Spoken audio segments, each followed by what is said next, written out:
বাংলাদেশে এমন একটা জায়গা আছে যেখানে গেলে আপনার মনে হবে আপনি যেন ভারতের আগ্রা তাজমহলে চলে গেছেন। হ্যাঁ, এটা কোনো স্বপ্ন না, এটাই বাস্তব।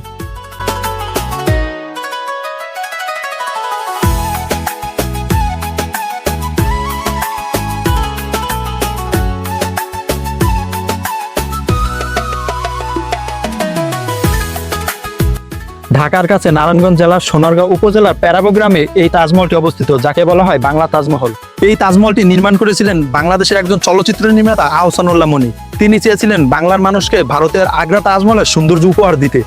2003 সালে আনুষ্ঠানিকভাবে এই তাজমহলের কাজ শুরু হয় এবং 2008 সালের ডিসেম্বর মাসে এটি সর্বসাধারণের জন্য উন্মুক্ত করে দেওয়া হয়, যা হুবহু ভারতের আগ্রা তাজমহলের আদলে তৈরি করা হয়েছে।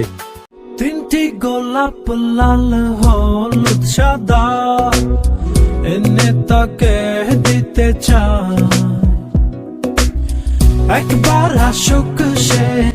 এখানে রয়েছে মার্বেল পাথরের নকশা, দৃষ্টিনন্দন গম্বুজ আর চারপাশে রয়েছে সুন্দর বাগান, যা দেখলে মনে হবে ইতিহাস আর রোমাঞ্চ যেন একসাথে মিশে গেছে।